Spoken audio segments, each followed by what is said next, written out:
Good afternoon. I'm Greg Braxton with the Los Angeles Times, and today we are honored to be speaking to one of the great performers from American Crime, Richard Cabral. Thank Thanks for you. coming here. No, it's my pleasure to Welcome. be here again. Again, Right. 3 different seasons, Yeah. 3 different characters, 3 wonderful performances. What has this whole experience of American Crime been like for you? I mean, definitely life changing. But just like coming in from the beginning to the second and to the third, it's just what a blessing to be able to bring these characters alive like that. These characters that are not really being told in other on other stages. So to be able to bring it, put it out there, and to be able to just be part of this great American crime, John Ridley, a franchise that we have. And as usual, American Crime uh, deals in topics that don't usually get a whole lot of airing on network television, and this season was no different. And your character was right in the middle of this whole intense storyline about Right. farm workers and immigration, and your character was very intense. Right, Let's right. talk about him a bit, Isaac. Isaac, yeah, I mean, he was working in this agricultural world where things needed to get done to fulfill the jobs to get the job done, and He's a farm crew. farm crew chief. He's a farm crew chief, and he was responsible for taking care of and recruiting, recruiting the men and women that needed to pick the tomatoes on this farm, and by any means necessary, and stuff did end up getting turned in the not so positive light. Right. And his purpose was very, very determined and very focused. There was no wavering. It was about the job, Right, right. about getting the job done. Getting the job done, making sure that it got done, but also like that. I mean, his life was kind of on the line though too, and this is all he kind of knew.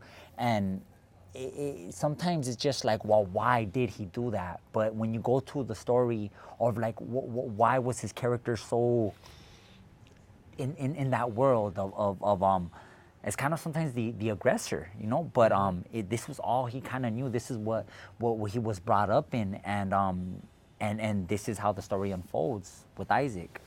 How much of this world were you familiar with before you got the role, the world of the farm workers? I mean, the big thing with the thing that me and Isaac had in common is that we were Mexican. So this Isaac was of Mexican descent, and then you go down to the history, the lineage of Mexicans in America, and somewhere down the line, someone's family member doubt in picking, and my family. Really? My family also, my uncles, they picked in I don't know if in the Southwest. I don't know if it was California, areas, but in that area, like in the 1950s, when it was called the bracero movement, that was established. I'm not in the 30s or the 40s, where the American government had a thing with Mexican government where and I think it was right after like World War II, where and they needed to get the job done. So loads of Mexicans were being shipped through America to get this job done, and my uncles, and so that was a big thing that not only attracted me, but that I knew that it had a story that played close to my heart. That played close to your Yeah. heart. Of course, the conditions that your uncles worked with were probably relatively good and pleasant compared to how things are now. Right. But I think they always had their hardships. Exactly. I mean, you see some of those iconic pictures from those days of the braceros, and you see them getting sprayed. They would have them naked before they would come into the United States. They would strip them down, and they would spray them with this chemical. And I don't know what the exact why it was done like that, but or what it was supposed to defeat, but and you see some of those pictures, and they're standing like these just hundreds of Mexican men naked, and they're spraying them. So it's like, I don't know if those times were better than these, or they Yeah. were just horrific, just Right. throughout. What was the most startling thing for you in doing your research? The rape, the rape, the rape from the women, you know. And I remember watching those the documentaries when John Ridley and Michael McDonald started sending the research, and there was one called "Rape in the Fields." And you just see these women, just telling their stories, and like my family made that journey from Mexico, and I will never know the specifics and the details they really had to endure, but like I knew it was hard, you know. And when I hear that Spanish tongue, that Mexican tongue, that just sounds very familiar, like my aunts and my cousins and my grandmothers, and just like knowing that my family had to endure horrible conditions. I'm not saying that it was rape, but it was just like these women just being broken and just confessing these stories, and you're just like, I just felt like, wow, Your heart break. yeah, my heart just broke over and over and over. The rape really got me. And in terms of your character, how did you channel this guy? Because like you said, sometimes he doesn't seem like he's focused. He's Right. just got one thing, Right. but there is a backstory to him. Right. So how did you develop in this character? And I think I mean, my career started with the edgy guy, the bad guy, and I think it always, I have to personalize that with my actual life. You know, we've talked about this, especially the first time I was here on season 1, but it's always breaking it down to like, there's a reason why this man became what he became. Like all children start off at innocent, and then through the conditions and through the trauma, the trauma that they endure, it kind of warps them into this being. And for me, I had to just really get into the story and discover what it was that made Isaac what he was today. And what do you think that was? Definitely the horrible conditions that he endured, and seeing that as a norm. I think when you don't think it's bad, then how could it be bad? And him seeing this happen on the farm, and the other men and people enduring it, you know. So this was normal to him. So that's what it was for me. Benito Martinez, your co-star, was here last week, and he was talking about how grueling the filming of those scenes Right. often were. What was that like for you? Yeah, it's having to go there and just having to be heartbroken over and over again. And I think the biggest one for me was with my brother. The scenes that I had with my brother, and just me being so connected with them. And I don't think you know this, Clayton, the one that plays my brother, I mentored him in an acting studio. Oh, And really? this was, and his first gig, his first big gig, he played my brother. And like, I mean, years passed. Like we've been like best friends for the last 3-4 years, and we built this relationship. And then for me to be able to bring to life this this brotherhood, it was really it was heartbreaking. But it was just a beautiful thing, and it was just everything from having to endure pain upon people, from having to be heartbroken. Like, it's not an easy task, but when you step on that stage, when you sign that contract of American Crime, like, you know that you're gonna go to a place that you don't want to go, but you have to go there in order to serve the story justice. Now you have a storyline where you're something that we may not have known about this scene was the young white man, young boy that you recruit to help Right. work in the fields, and that's Connor, who Connor, also. Connor. Yeah. And you guys had some pretty brutal scenes together. Right. No, that was definitely heartbreaking. And So discuss that scenario of this guy Isaac recruiting this poor kid who he sees on the street struggling with drugs, and saying, well, I can get him to work in the fields, help him out, but it's also going to serve my purpose. yeah, that storyline was very beautiful. And I mean, because there's so many storylines, but that specific storyline was bringing Connor's character into this world, and me needing the workers to recruit the workers, and B, but this becomes something that I'm missing. There's a void in me, and there's a void, there's a hole in him, there's a hole in me, and we feel that I think we could merge this, you know, and he becomes my friend, like, and I'm looking out for him, I'm doing nice things for him, Right. but the world overtakes everything, and it doesn't turn out positive, you know. It turns out very It's all horrific. bad for everybody. It's all bad for everybody, because right? He starts to suffer, and then they start coming down on you. Right, and right, saying, this guy isn't pulling his weight. Right. You've got to do something. And Right. then you're forced to go in a place where you don't necessarily want to I go. want to go, but I have to go, and I think that's the world sometimes. That's our world today. That's you do something not because you want to do, because there's like a higher force that pushes you into that, and that's exactly what played out, and it doesn't end up good. There's a scene between you and Connor where, I mean, several scenes where you guys, what is the chemistry like between you guys? Because it's kind of like it's just electric when you guys are on screen together. Right.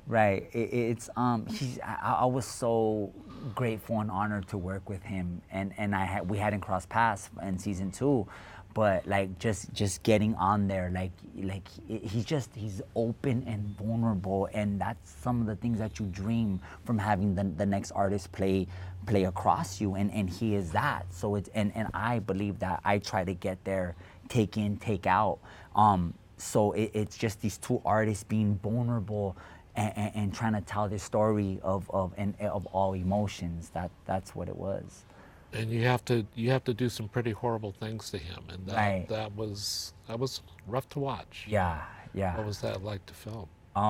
It was that. It was just it's like when you have a puppy sometimes, like, or like, not sometimes, if you had a favorite toy, a favorite an animal, a puppy, and then you have to like let it go, and like that was kind of how it was with Connor. Like, I had him so dear to my heart, like I wanted to help him, I wanted to do everything to get him better, and then I have to hurt him. So that was it was definitely heart-wrenching to have to. So tell me what you as an actor went through in doing those scenes. It was just prepare. I guess it's not what I had to do. It's just how I felt. Like, I felt horrible. I felt like I inflicted this pain because I had to, and it's just like with anything in life. Like, you do something like that, and it hurts you. And that's what I felt. I felt like a horrible human being having to do that to Connor's character. Wow. You've played 3 very distinct characters through the course of American Crime. The first character you played in season 1, very rough guy, and you got nominated for an Emmy. And then second season you played Sebastian, a hacker who was up to no good, and then father, this guy. What's been of all these characters, what's first of all, which one was your favorite of all 3? It's I think it was Hector. It was Hector in season 1, because that was my life. That was, I mean, it was a young man, Latin man from the streets that was just dealing with the cards at hand, and that was Richard's life. Like, we know the story. I didn't come out of prison until I was 25 years old. Like, I knew exactly what it was to be up against the wall and not having no other way to figure it out. And you knew this game. I knew that. I knew that day in, day out, and yeah. So I think that was really my favorite. But it's kind of hard. Because you identified with my exactly. And to be able to give that story, and in my eyes, that was the first time. And I mean, yeah, I brought in my half, but it was John Ridley. It was John that wrote those words. And I was like, I have the honor to tell this story for the voiceless, for the people, for the thousands upon thousands across our nation, probably throughout our world, that knows what it is to be in the inner city and feel stuck and trapped and having to deal with the circumstance at hand. Yeah. So, but this one was great too. I mean, with Isaac, I mean, just holding on to being a murderer. Wow. Now, you've not only incorporated that past into these portrayals, but you've also done other things with it. You had a one-man show. That one-man you came. show. You Yeah, came. I invited and you came. And just being on stage for An a hour. couple of hours, just you portraying all these characters and just talking about your life. Not everyone can do that. Right. That's a really hard thing to do. What was that experience like for you? It was the most like just a deep. It was spiritual. I really think it was I know it was a spiritual. It was a spiritual thing that happened on that stage because coming off the stage, like once you open your heart, you give the next person to open their heart. That doesn't mean that they're gonna do it, but like day in, day out, performance after performance, like I would open my heart and people would come up to me just with tears in their eyes, just like my this happened to my son, or I did something in my life which you're giving me the to be able to speak about it, or to breathe, or to heal. I was healing through that performance day in, day out, and it was just a beautiful thing. And that's why I'm bringing it back in a couple of weeks. You're going to bring it back? Yeah, I'm going to bring it back, and it's to be able to to be able to push art, to tell stories, and because I know what art and telling my story has done for me. And speaking of that, what has your story, your personal story, done for some of these young guys out there who are going down a bad way, but yet they see you, right, and what you've accomplished and where you've gone? Have you? Yeah, no, I go back to the prisons. I go back to California state prisons, and I go to probation, and I'm in school. So it's just like they look at me and they're like they see it. It's not just a talk no more. Like I am embodying that. I am physically, I am it. And it's that, like, I'm not in a book, I'm not, like, I'm here and present, and if you could do it, then I could do it, and it's really that. It's like, I believe that I'm planting these seeds, and they're grateful, and people are thankful for it, so that's just wonderful. In terms of American crime, of course, we got some right, not so great news that it's not going to return, at least on ABC. What was your reaction when you heard of course you it's definitely heartbreaking to know that this chapter though has ended, but it's gonna continue, you know, in these relationships that I established, that I created with John and Michael and everybody else that was part of this, that no one could ever take away. And changed my life and my mind, my body, my spirit, and my career. That American crime changed my life, and so I'm okay with that, you know. And I know that great things are happening, and so I'm okay with that. And you also never really seemed. You're up against Felicity Huffman. Right. You're with Timothy Hunt, right. Lily Taylor. Yeah. The cream of the crop. You're this guy from the streets, and you're going to yeah. But you never. It never seemed like you were ever intimidated by that. Yeah. Where does that come from? Where's that toughness? Because I couldn't do that. Yeah.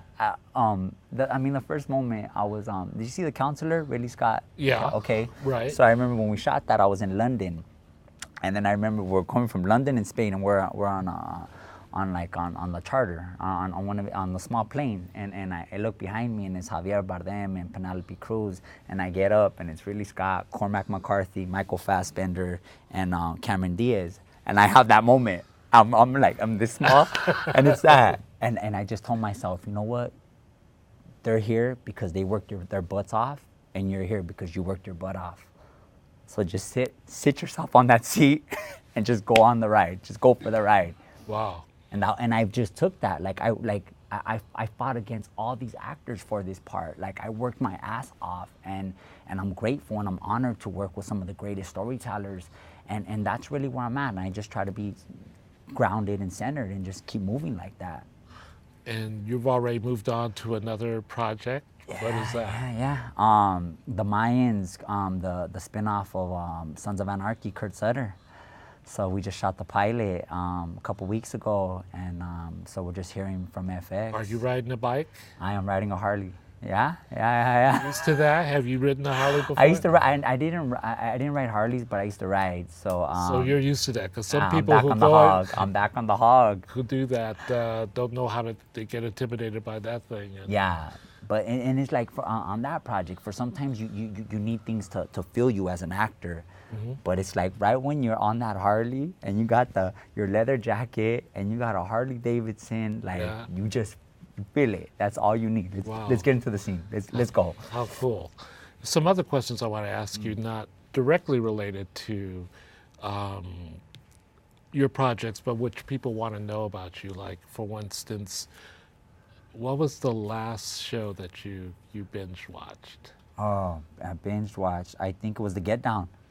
Oh, The Get Down. Yeah. Okay. All right. Tell me about why you watched The Get Down. The creators, one of the creators, writers, Stephen Ali Gergis, playwright, my favorite playwright of all time, and once I seen his name was on it, and that was his first time, I think, doing anything on television or in a series, and I was like, I'm gonna be, that's it. And I watched it in one day. I think it was like 8 episodes. Whoa. Yeah, So I you just took a day. that's it. Yeah, I was doing an indie last year, and I was sitting like in Kansas, and I sat in the hotel, and I was like, I'm not going nowhere, and I binged it. Yeah. And what did you think Loved of it? it. I absolutely loved it. Yeah. How cool. Yeah. If you could pick any classic television show from the past, present, or whatever that you would want to be on, Wow. what would you choose? Well, I don't know if I would want to be on them, but the classic ones that I used to watch over and over, it was Gilligan's Island and the Andy Griffith Show. That's what, I don't know why. That's what was Gilligan's on. Island. And the Andy Griffith Show. I didn't really have choices back then. But you watched every... I watched them. Like, that was all that was there. Like, I wish there was other cool stuff, but it was Gilligan's Island and the Andy Griffith Show. You had some kind of connection with Barney and Andy. And Yeah, they were gearing me up, right? Very cool, very cool. Yeah. What genre, romantic, sci-fi, costume drama, haven't you done that you would like to do? What? Maybe like a musical. A musical. Yeah? Yeah. You can dance, right? Kind of, yeah. I'm taking salsa lessons right now. I don't know if I'm any good, but I'm taking the lesson. Yeah. What about singing? Singing, I'm not. Yeah, I maybe could work. I could work on So it. I'm not saying I could do it. I would want to do it. You would want to. Okay, do it. I'm not saying I could do it. All right, but that's going to be on your bucket Right, list. right, yeah. Walter White or Tony Soprano? Ooh. Tony Soprano. Yeah. Why Tony Soprano? I mean, I just have to love that guy. I just do. It's a Yeah. yeah. Just Yeah. That's cool. Well, I admire your work so much, and especially knowing where you've come from and where you're going, and congratulations on all the wonderful work you've done on American Crime, and much success in the future. Thank you. Really, really great, Richard. Thank you so much. And for more of these chats, please tune in to latimes.com. Thank you very much for watching.